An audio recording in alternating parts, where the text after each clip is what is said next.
So let's talk about mental health and your university. That was the big topic that I was going to talk to you about. In research for this, and when we were talking, I watched a great TED talk from a guy called Alex Chang about the university experience at Harvard, and he basically does like a full expose about his experience at Harvard, and what isn't often talked about in the media, and it's things like it's a variety of things, and it surprises you when you hear about it. But it's like expectations from parents. It's like the expectations from the university, because they're such a high caliber university that they expect a lot from you. Just because you've got in doesn't mean you get a free ride to like top grades.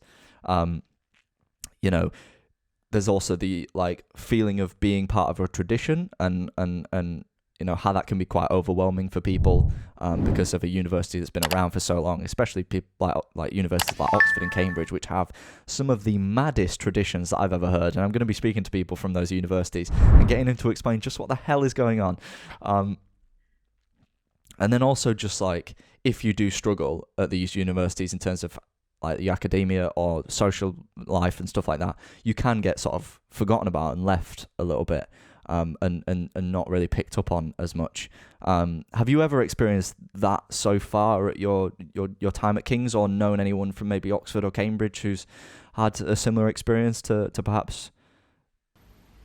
Definitely. I feel like it was actually quite refreshing in a way. It was almost like solidarity when I went to King's, because I remember at school, my friends didn't really understand. So I'm half Asian, right? So half Chinese, half English.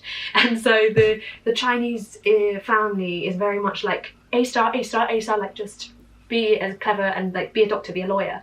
And like my friends at school didn't really understand it. They were all white, they didn't get it. And when I came to uni, because the uni is so diverse, everyone was like, yeah, no, I completely understand that we have to work really hard and we have to get as good as our older siblings. And it was actually quite nice. It felt like the struggle was almost like validated, like it hadn't been before. Like, I can't believe I was feeling that stress, Right. but now I understood. And I think King's does know that. They also offer a lot of, so something that I took up this year was they offer free therapy, which is really big. At the moment, it's online, so you get 5 sessions. So you have your free introduction session, and then you get 5 sessions depending on what you need. And basically any King student, whoever, no matter what your problem is, you basically just have to fill in the form. Granted, it took quite a while to go through. I think it took a couple of months, maybe 3 months before I had my session. But of course, like COVID was going on. That was like the start of COVID, so I understand like it's a bit slow, but they do understand that a lot of the students there not only have a lot of pressure on them from their parents, but also like a lot of international students as well. There's so much riding on it because they're paying so much more money as well. It's like 27 grand, so it's like you've got to make the most of it. And there are so many, and like I have friends as well who are at Oxford. So one of them this year, she took a year out and went to Leiden University, because it was like an affiliated law school, and I've never seen her so happy because it not only was the sun shining, but it was just like, she was like, yeah, the stress level was just completely different. They're not cramming everything into such small terms. I think it's like 10 or 8 weeks. It's just mad the amount of work they have to do with the essays and stuff. But yeah, at King's it is pretty hard at times, but because you've got so many students and friends around you who are going through the same thing, it makes it a lot easier, which is really nice. So What's the atmosphere like at some of these universities?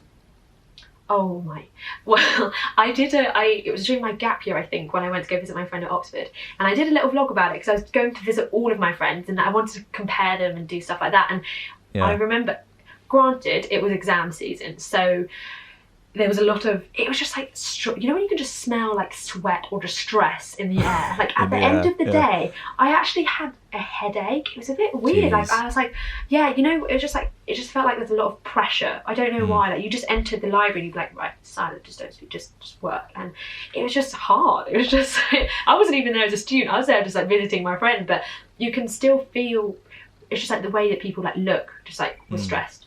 They just look at you and like, we're stressed, don't talk to me, just like, So and it was really funny because when I went to go visit my other friends at other unis like Canterbury, Kent, and like it was just a lot more laid back. It was it was like, it of course depends because on what you want, like the social life, or I mean, that being said, my friend at Oxford, she has a great social life. She works so hard, but you kind of got to balance it out by also then like going out really hard and just like forgetting about all the stress, you know. So putting it all to the back of your mind.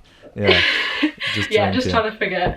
Yeah, but I mean, it like mental health at uni is such a. There's so multifaceted. There's so many things that are going on because each student, of course, is different. Every university is different. They've all got different services that are available.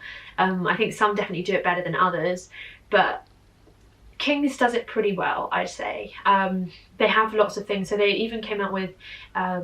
They mentioned to us on a talk about, I think it's called the White Wall, which is basically we have one of those. We have one of those at our uni.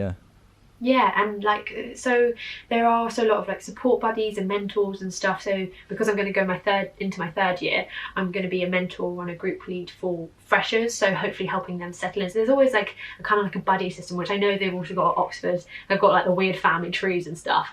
But we gathered that Oxford is a bit of a mental place. Yeah, I think but the thing is, I was speaking to my friend from Oxford about this, and she was saying that actually Cambridge is apparently more hardcore with the work.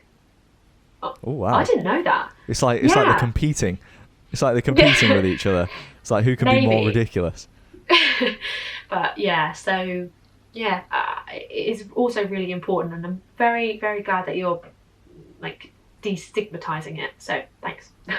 Oh well, I mean, I'm just trying to speak to people who are going through this because I'm not a spokesperson for every different sort of struggle and experience at university. So I want to speak to as many different people as I can. And I mean, I find it really fascinating that people from sort of minority backgrounds and like Asian families and things like that still have that massive like parental pressure to go into like doctorates and law degrees and things like that and achieve huge results. And then you see online that depression rates in students are going up, and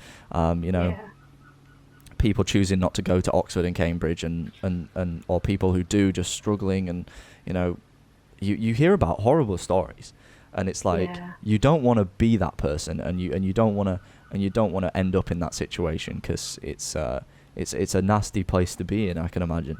And whilst you can joke about it and have a bit of a laugh about Oxford and Cambridge, it's so wacky. It's like, and I will be doing that with people in the future episodes from Oxford.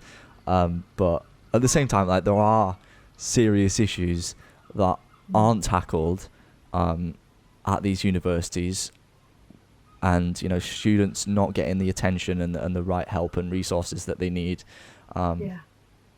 And just, in my opinion, just a ridiculous amount of pressure to achieve against all reason and odds, and I find it's quite shocking.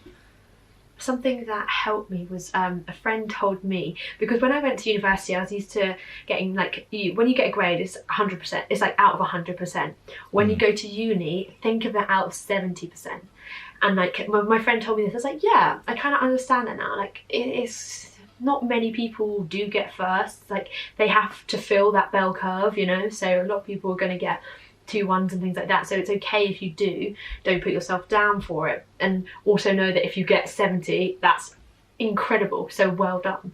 And it's just like little things like that. When my friend told me that, I was like, oh yeah, that makes so much sense. Why you're just like really like happy, you're like just like So just little things like changing your mindset on how things are graded, and just know that often it's a case of like, oh yeah, you're, what do they call it? Like a little fish in a big pond, but you used to be a big fish in a little, like that kind of, like it's a bit of a juxtaposition, but it's actually really important that you kind of push yourself out of your boundaries and you meet new people and you learn. It's just all an experience, university, at the end of it, and just try and make the most out of it, and don't put too much pressure on the end result. Of course, like that is what's going to be written on your CV, but like there are 3, 4, 5 years that you're never going to get back.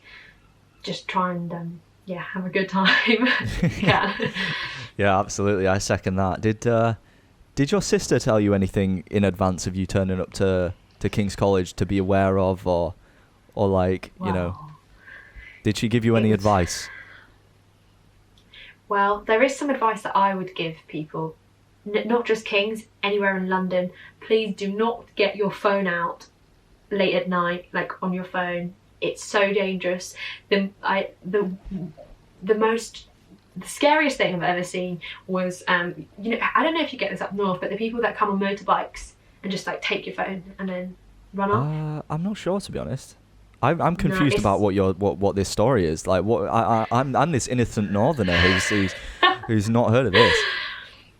so late at night, if people are on their phones and they're walking alone, even if they've got headphones in, basically people come along on motorbikes and they just take it from your hand and then they just zoom off on their motorbikes.